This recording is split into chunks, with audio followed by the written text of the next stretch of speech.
नमस्कार मित्रांनो, सुस्वागतम. घरोघरी मातीच्या चुली या मालिकेच्या आजच्या भागामध्ये आता शर्वरी बाकीचे सर्वजण गेल्यानंतर जानकी रूममध्ये येते आणि आता शर्वरी वंशने जे काही 2 लाख रुपयाचं काय करायचं आहे जानकी वहिनी त्याची व्यवस्था तू कर असे जेव्हा आता जानकीला सांगितलेले असते.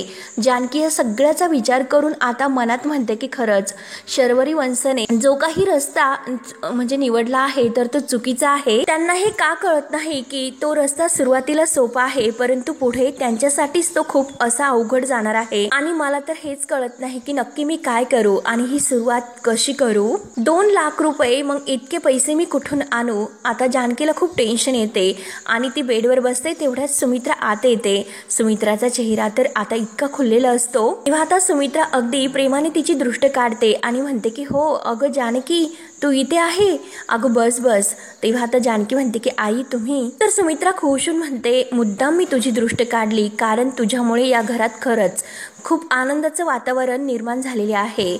खरंच खूप छान या घरामध्ये होते. अगं तू शर्वरीला देवळात घेऊन गेली आणि एकाच दिवसात चमत्कार झाला. हे ऐकून आता सर्वांना एक आश्चर्याचा धक्का बसलेला असतो. म्हणून सर्वजण अगदी आश्चर्याने चकितच असतात आणि सर्वजण जानकीचं कौतुक करत असतात. अगं जानकी हा तुझाच पायगुण आहे. आणि काय ग जानकी तुझा चेहरा असा का दिसतो, तुला या गोष्टीचा आनंद नाही का झाला. तेव्हा आता जानकी म्हणते की आई अहो नाही असं कसं, आनंद तर शेवटी मला सुद्धा होणारच. तेव्हा सुमित्रा म्हणते की अगं झाला ना, मग असा चेहरा पाडून का बसलीस तू. आणि काय ग कसलं टेन्शन आहे का जानकी, काही टेन्शन असेल तर मला सांग. आणि काय ग जानकी त्या ऐश्वर्याने काही घोळ वगैरे घातला का, मला सांग बरं काय केले तिने. आपण दोघी मिळून चांगला तिला धडा शिकू. तेव्हा आता जानकी आईंकडे पाहत मनात म्हणते की आई घोळ तर ते ऐश्वर्याने नाही परंतु तुमच्या मुलीने घातला आणि त्यामध्ये मला सुद्धा अडकवले. मग आई यातून बाहेर कसं पडायचं हेच मला नाही कळत. त्यावर आता जानकी ह्या विचारात बघून सुमित्रा म्हणते की जानकी अगं मी तुला काय विचारते, तुझं लक्ष कुठे आहे. तेव्हा आता जानकी मुद्दाम विषय बदलते आणि थोडंसं चेहऱ्यावर स्माइल करून म्हणते घरामध्ये बाळ आणि हे सगळं काही असं इतकं छान होणार हाच विचार माझ्या डोक्यामध्ये होता. बरं तुम्ही असे आलात, काही विचारायचं होतं का आई तुम्हाला. तेव्हा आता सुमित्रा म्हणते अगं जेव्हापासून मी शर्वरीची ही बातमी ऐकली खरंच मला इतका आनंद झालेला आहे आणि खरंच मी शर्वरीविषयी इमले बांधायला आता मनात सुरुवात सुद्धा केली. अगं जानकी या घरात तुझी ओटी भरली होती तेव्हा त्याला किती दिवस झाले आणि आता त्यानंतर शर्वरीची ओटी आपल्याला या घरामध्ये भरायची आहे आणि त्यानंतर डोहाळे जेवण सुद्धा. त्यामुळे जानकी मी आता ठरवलं शरूचं डोहाळे जेवण अगदी थाटामाटात करायचं. तिच्या आवडीची साडी, तिच्या आवडीची मिठाई, फुलांची सजावट. आता सुमित्राची तर सगळी तयारी सुरू असते आणि मनात ते सगळे काही विचार सुद्धा असतात. परंतु जानकीला आता हे सर्व ऐकून थोडासा घाम फुटतो कारण आता ही सर्व शर्वरी वंशाच्या बाबतीत कधीही शक्य नाही. परंतु शर्वरी वंशाने जो घराला धोका दिला आहे हे जानकीला काही पटत नाही. शर्वरीने आता त्यात जानकीला सुद्धा अगदी अडकवलेलं असतं. तर सुमित्रा म्हणते की जानकी अगं करायचे सगळं काही अगदी कौतुकाने करायचे, आनंदाने. वा वा वा म्हणजे हे बघ तूप खाता रांगत रांगत असं रणदिव्यांच्या घरामध्ये एक छोटंसं गोंडस बाळ घरात येणार. मग असं इतकं म्हणजे शांत बसून कसं चालेल बरं. आपल्याला तयारीला लागायला नको का. चल जानकी आता मी पुढे होते, तू नंतर ये. असे बोलून आता सुमित्रा तर बाहेर जाते परंतु जानकीला आणखीनच टेन्शन येते. त्यानंतर ऐश्वर्या आणि आता ही जी काही शर्वरीला बाळ देणारी जी मुलगी असते तिचा आणि ऐश्वर्याचा हा प्लॅन असतो. तेव्हा ऐश्वर्या तिला भेटायला एका ठिकाणी येते आणि ती ऐश्वर्या आल्यानंतर आता त्या मुलीला जो काही मंदिरात घडलेला प्रकार आहे जानकी आणि शर्वरी वंश हे सगळं काही आठवते.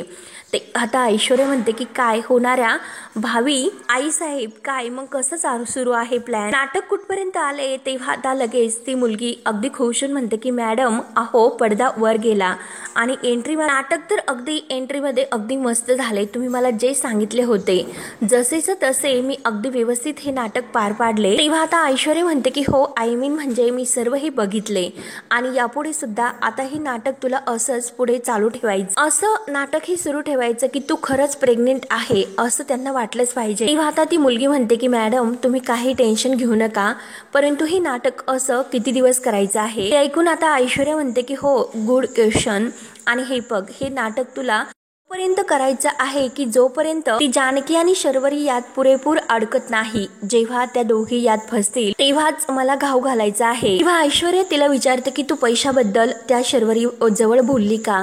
तेव्हा आता ती मुलगी म्हणते की अहो मॅडम काय बोलतात, अहो 2 लाख रुपये मी त्यांना मागितले। ऐकून ऐश्वर्या म्हणते की अरे बापरे 2 लाख रुपये, शब्बास।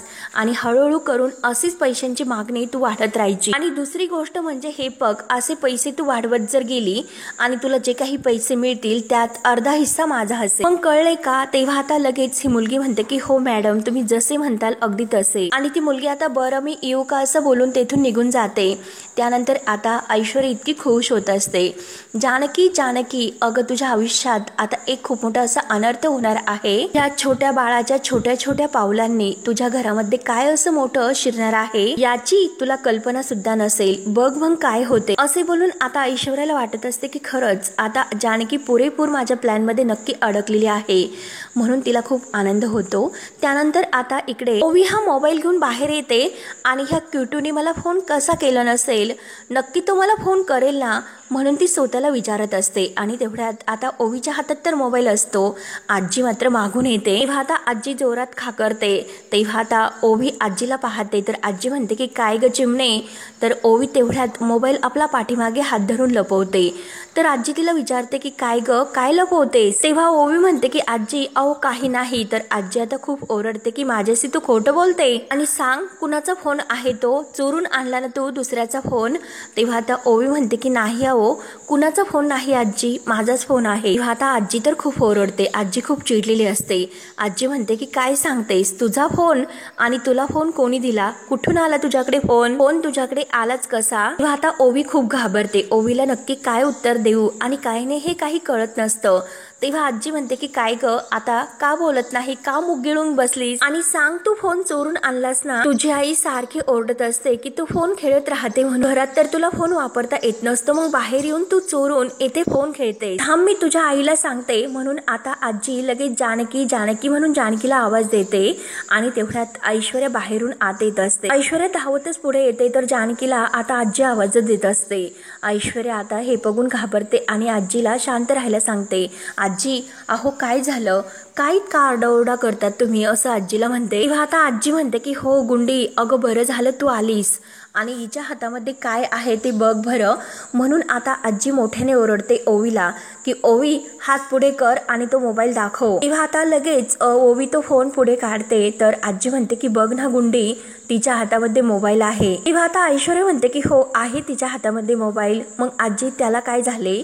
तेव्हा आता आजी म्हणते की अगं जो काही तो तिच्या हातामध्ये मोबाईल आहे तर तो फोन कुठून आला हे तिला विचार। तेव्हा आता ऐश्वर्या म्हणते की अहो त्यात विचारायचं काय, मीच तिला तो फोन दिलेला आहे खेळायला, आणि ओवी खेळ ग तू फोन। तेव्हा आता लगेच ओवी ही खुश होऊन आजीकडे पाहते तर आजी आता ऐश्वर्याला ओरडते की अगं तू ओवीला फोन खेळण्यासाठी का दिलास, कशाला तू तिला फोन दिलास, फोन तू तिला का दिलास? तेव्हा आता ऐश्वर्या म्हणते की अहो आजी 1 मिनिट, नक्की तुमचं काय चाललेलं आहे, एकच वाक्य सतत कॅसेट सारखं तुम्ही रिपीट करतात ओ। आणि आता ऐश्वर्या ओवीला म्हणते की ओवी तू जा खेळण्यासाठी।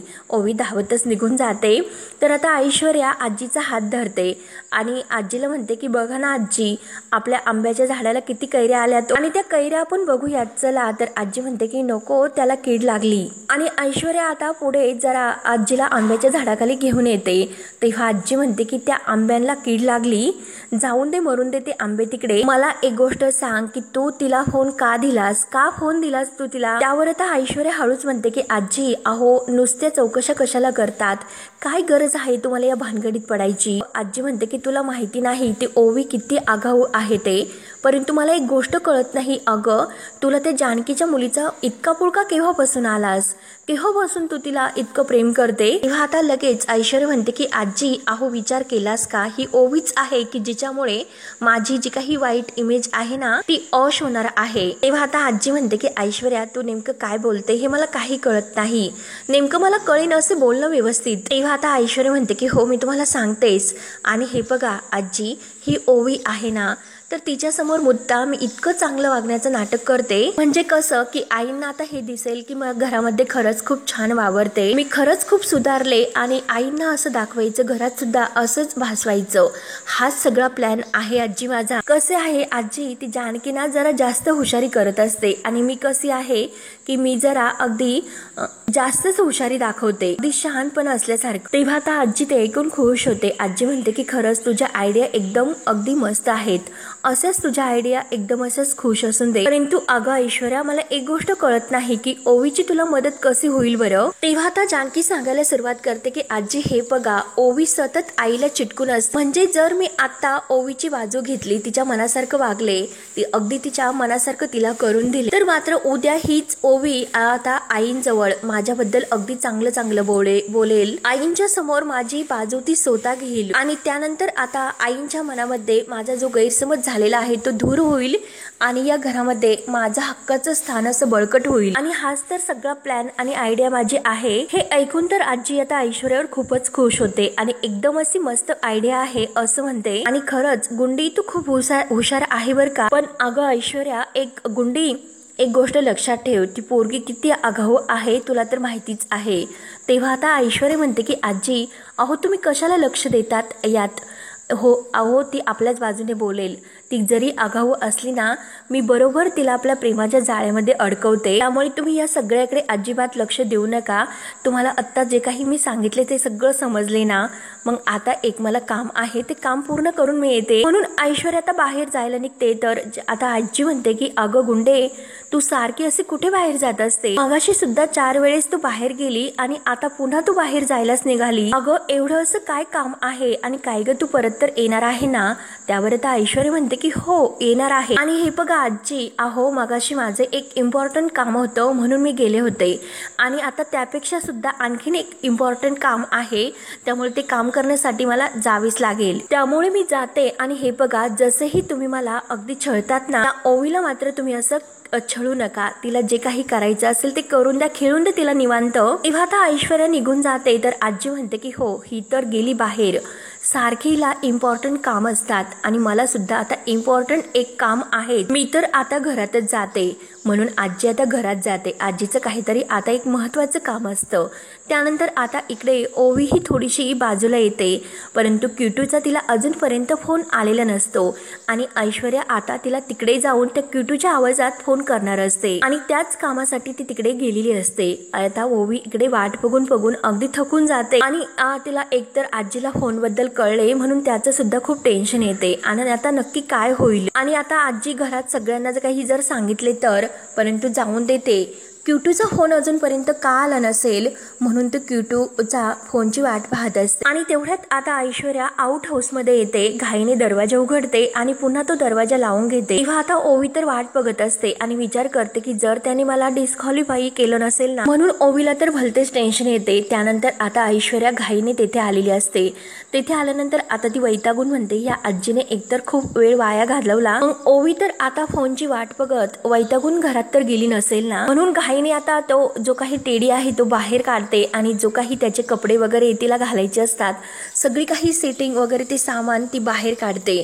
तोपर्यंत आता इकडे ओवी तर पूर्णपणे अगदी वाट बघून दमून जाते आणि वैतागून म्हणते की हा क्यूटू मला फोन का करत नसेल, किती वेळची मी त्याची वाट पाहते, मग खरंच इने मला डिस्क्वालिफाय केलं का, असा आता विचार करत असताना तेवढ्यात आता ऐश्वर्या लगेच ओवीच्या मोबाईलवर कॉल करते.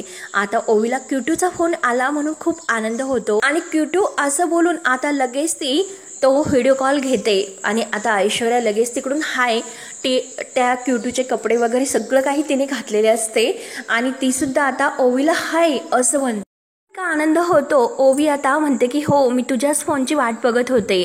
तेव्हा ऐश्वर्या म्हणते की हो ओके चल आता गेम स्टार्ट करूयात. तर ओवी म्हणते की हो लगेच. आणि आता ऐश्वर्या खुश होऊन म्हणते की चल आता तुला पहिला टास्क पूर्ण करायचा आहे. तेव्हा आता लगेच ओवी विचारते की काय आहे पहिला टास्क. तेव्हा आता ऐश्वर्या म्हणते की चल सुरुवात करायची. मग मला एक गोष्ट सांग, इंद्रधनुष्यात किती कलर असतात? तर ओवी खुशून म्हणते की 7. आणि कोणकोणते कलर असतात असे ती ओवीला विचारते. तेव्हा आता ओवी म्हणते की हो, आणि त्या कलरचे सगळे काही नाव ती सांगायला सुरुवात करते. ते ऐकून आता ऐश्वर्या खुशून टेडीच्या आवाजात म्हणते की हो खरंच व्हेरी गुड. तेव्हा आता लगेच ओवी विचारते की पण टास्क काय आहे? तेव्हा आता ऐश्वर्या म्हणते की टास्क असा आहे की तुला हे रेनबोचे जे काही 7 कलर आहे, मग त्या 7 कलरच्या तुला अगदी वेगवेगळ्या अशा वस्तू घेऊन यायच्या आहेत आणि त्या ठरलेल्या ठिकाणी आणून ठेवायच्या आहेत. तर ओवी विचारते की फक्त इतकंच? तेव्हा आता ऐश्वर्या क्यूटूच्या आवाजात म्हणते की अगं फक्त इतकंच नाही, त्यासाठी तुला वेळ ही दिलेली असेल. त्या वेळेच्या अगोदर तुला हे काम पूर्ण करावं लागेल. त्यासाठी फक्त 2 मिनिट तुझ्याकडे असेल आणि 2च मिनिटात तुला हा टास्क कंप्लीट करायचा आहे. तेव्हा आता लगेच ओवी म्हणते की ओ माय गॉड, म्हणजे फक्त 2च मिनिटात? तेव्हा आता ऐश्वर्या पुन्हा विचारते की तुला गेमचा जो काही रूल आहे तर तो माहितीच असेल. तेव्हा ओवी म्हणते की हो माहिती आहे की यातील आपण जे काही करतो त्याबद्दल कोणाला काही सांगायचं नाही. तेव्हा आता क्यूटू आता म्हणते की हो गुड गर्ल, आणि हे बघ आता तुझा हा मोबाईल तू जरा बाजूला ठेव आणि ज्या काही गोष्टी आहेत त्या सगळ्या गोष्टी घेऊन ये लगेच, कम ऑन. आणि तुझा टाइम आता स्टार्ट झालेला आहे, ओके धावत जा. तेव्हा आता लगेच ओवी म्हणते की ओके ओके. तेव्हा आता ओवी धावतच निघून गेलेली असते. तर लगेच आता ऐश्वर्या पूर्णपणे वैतागून जाते.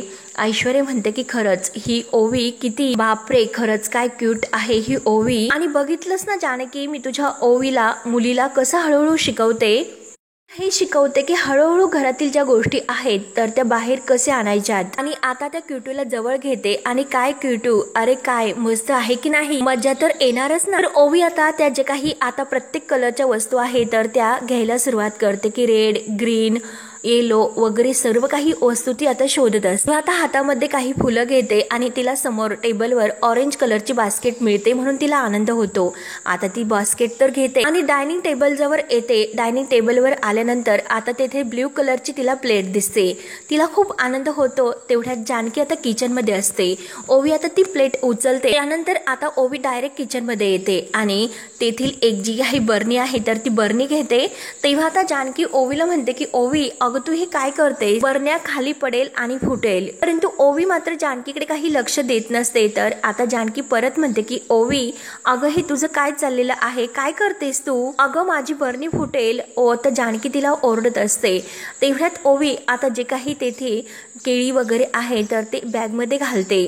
तर जानकी म्हणते की तुला फ्रुट्स हवं आहे का, मी देते अगं तुला. परंतु तरी सुद्धा ओवी जानकीकडे लक्ष देत नाही. तेव्हा जानकी तिला आता खांद्यावर हात ठेवते आणि तिला म्हणते की ओवी अगं मी तुझ्याशी काहीतरी बोलते, तू माझ्याकडे का लक्ष देत नाही.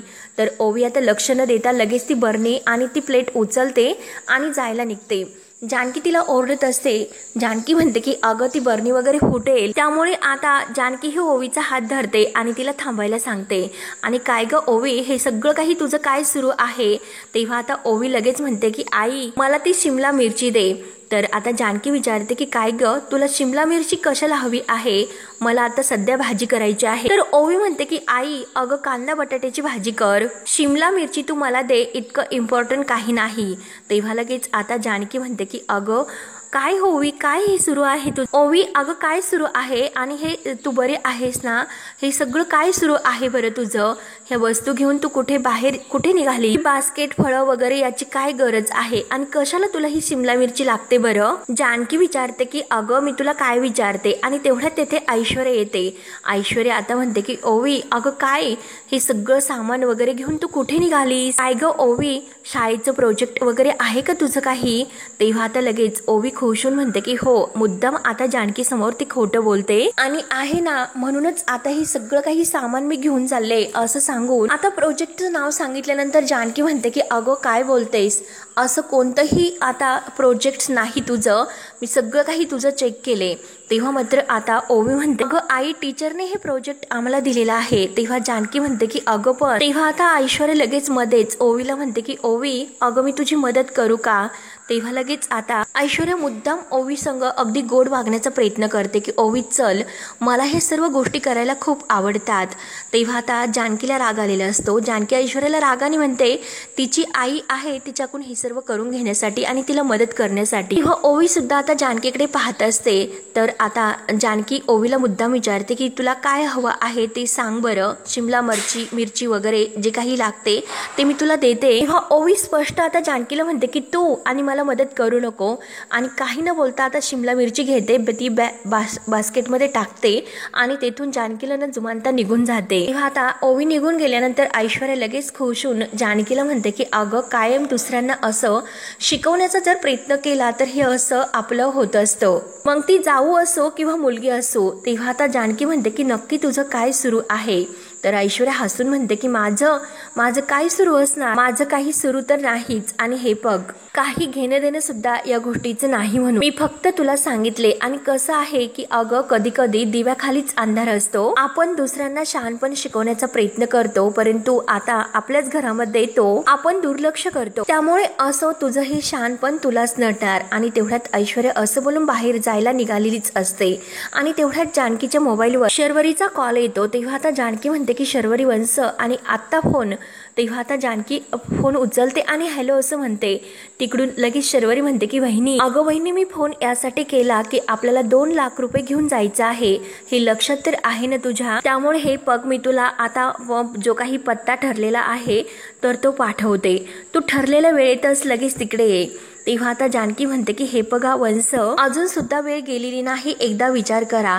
तेव्हा आता ऐश्वर्या म्हणते की अगं वहिनी तेच तर, अजून सुद्धा वेळ गेलेली नाही, आणि हे बघ आपल्याला तर वेळ तर खूप कमी आहे. एकतर घरी सुद्धा आता सगळ्यांना सांगितलेले आहे, त्यामुळे आता मात्र आपल्याला मागे नाही फिरता येणार. आता तुमचं काय आहे ते तुम्ही ठरवा, साथ द्या, नाहीतर जे काही मला ठरवायचं आहे ते मी स्वतः ठरवेल, आणि जे काही त्याचे परिणाम होतील तर त्या परिणामांना तुम्ही नाहीतर सामोरे जा, असे धमकावत मात्र शर्वरी फोन ठेवून देते. तेव्हा आता जानकी हॅलो वंश, परंतु शर्वरीने फोन कट केलेला असतो. तेव्हा आता जानकीला तर भलतंच टेन्शन येतं की इतके 2 लाख रुपये मी कुठून आणू. आणि तेवढ्यात आता ऋषिकेश जानकीच्या मागून किचनमध्ये येतो आणि जानकीच्या खांद्यावर हात ठेवतो. तेव्हा आता जानकी खूप घाबरते आणि दचकते.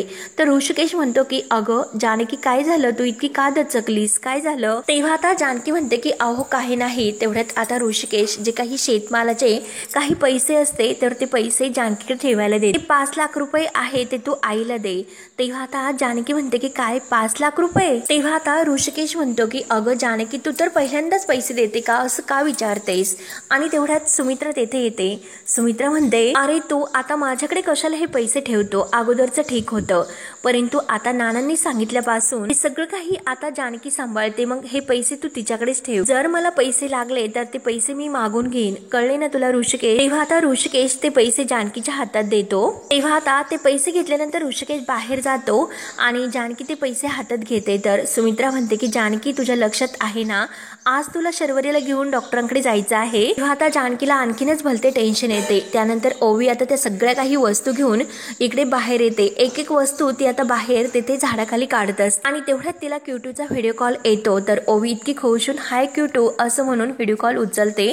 तर लगेच आता इकडे ऐश्वर्या त्या क्यूटूच्या सगळे काही वेशात तयार सुद्धा होते आणि हाय असं करते. आणि आता टाइम स्टार्ट असं बोलता बोलता लगेच आता ज्या वस्तू तू आणलेल्या आहेत तर त्या सगळ्या वस्तू मला दाखव असं म्हणते. तेव्हा आता ओवी तिने जे काही आता ऑरेंज कलरची बास्केट, फुलं, जे काही ग्रीन कलरची शिमला मिरची वगैरे आहे त्या 7 प्रकारच्या वेगवेगळ्या कलरच्या वस्तू ती दाखवायला सुरुवात करते. तेव्हा ऐश्वर्या क्यूटूच्या आवाजात त्या सर्व वस्तू पाहून म्हणते की खरंच तू सगळं काही अगदी टास्क कंप्लीट केलेला आहे, खरंच व्हेरी गुड, त्यामुळे पहिला टास्क तू पास झाली असं बोलून ओके बाय करून आता ऐश्वर्या फोन ठेवते.